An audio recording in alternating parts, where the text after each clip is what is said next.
Welcome to this Western Vision Summit. It's got a very interesting theme. The theme is Bold Vision, Big Impact, the next era. For those of us who have been in the startup space for some time, know that the first wave has been largely tech startups, largely from Bangalore, Chennai, Hyderabad, that part, and other startups which are largely trying to tap the inefficiencies in the Indian market as well as the size of the market. So this was the first wave. Now we are seeing a new wave at 100x, and this is not a commercial for 100x, but just so that you get context. Over 5 years, we have seen some very interesting trend. The first interesting trend for the next era is we are seeing a lot of startups, founders from tier 2 and tier 3 cities and towns. And this percentage is only growing. Why is this happening? Because of a couple of reasons. Firstly, aspirations are rising, rightly so. There is a lot of hunger in these founders. And more interestingly, startup is now being taken as the first choice of career by a lot of young girls and boys.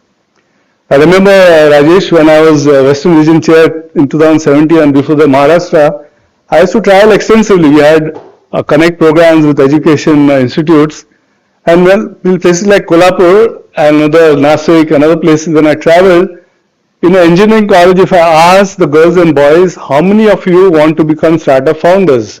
Now this is, let's say, 7-8 years back, hardly 30-40% would raise their hand. Now if I go today, and I have been recently, there's not less than 80% girls or boys who raise their hands.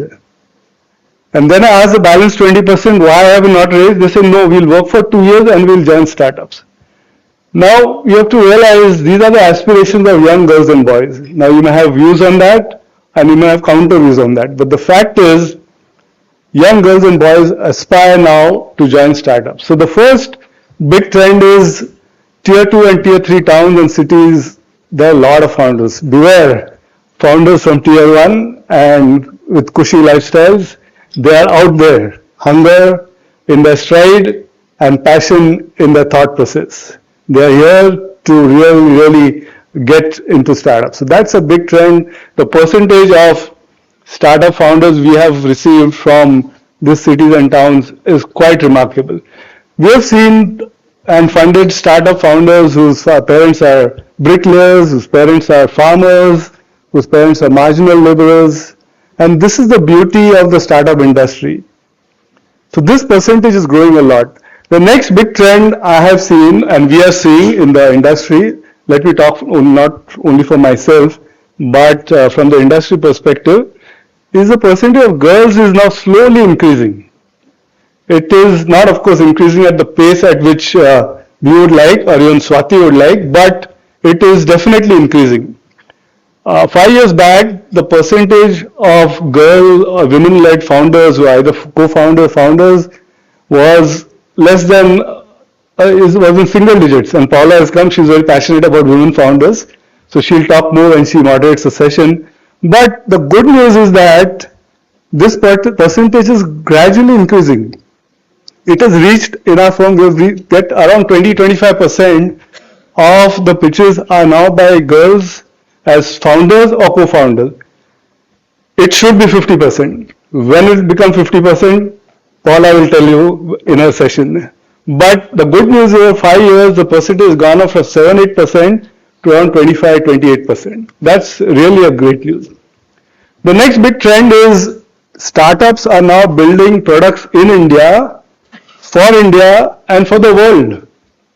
Earlier, the whole idea was, let's build startups in India. India is such a huge market. Let's capture this market. There's no other market like India. Let's get after India. Once we have captured the Indian market, let's build a global market. Why compete in the US? Why compete in Europe? They're tough markets. But these young startups now are no longer scared of competing in the global space. It has its own set of challenges, going to the US market, going to Middle East, or going to any other outside.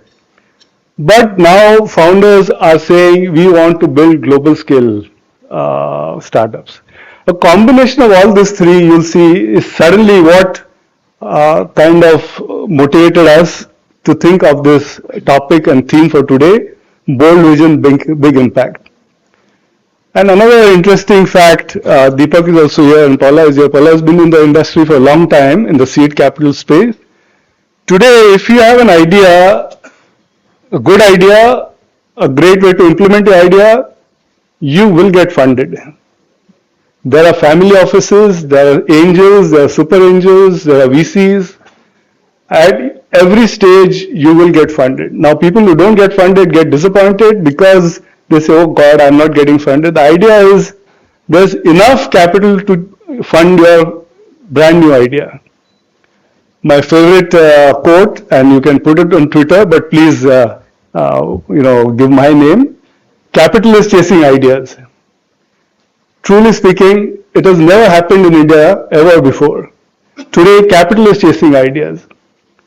When founders come to me and say, oh, I pitched to you, I pitched to this one, I pitched that, then I know people are not understanding my idea. How come I'm not getting funded? I just remind them the global average for a pitch to get funded by a founder is 65. So if you've not pitched at least 65 times, don't get disappointed. You have to go on and on and on. If you believe in the idea, if you have a smart way to implement it, it is not just a vision. You have to have a great implementation plan. Vision will give you 2 minutes of mind share of VCs like Deepak and Paula, but after that, the balance 30 minutes is all about how we're going to execute. So this is the next big trend, capital is chasing ideas. And all of this is culminating into what we are going to discuss today. We have 2 great panel discussions and then we'll have a fireside. The whole idea is I strongly believe startups will make a huge impact to the Indian economy. I strongly believe without a robust startup ecosystem, we will not achieve what truly India deserves of becoming a developed country. There are 2-3 sectors which I think require more attention and we can discuss and debate during the panel discussion. One, I think, is the deep tech sector. India needs to do a lot more to attract the very best deep tech startups. A lot is happening, but a lot can increase, whether it's in terms of protection of IP or regulations. But deep tech is something which I believe is just waiting to explode. Just as Indian industry showed the world how IT industry came to India and how it became a major player in the IT sector, industry sector, deep techs can show the way as well. The other sector I feel which requires far more attention and hope to see more founders, and it will happen because we are seeing now more founders from tier 2 and tier 3 cities, is on agri-tech and more on rural tech. Majority of India's population still lives in rural areas. We are not seeing enough startups, and I'm not talking about impact startups. Impact startups are different. I'm not talking about NGOs. I'm not talking about self-help groups. I'm talking of pure play, for-profit startups in both these sectors, rural tech and deep tech. I think it will happen as we go along. But for now, it's today's theme for today's summit. I want to welcome all of you. The theme is bold vision, big impact. The future is about to begin. With that, may I invite Swati to deliver her special address. Thank you. Thank you again and welcome.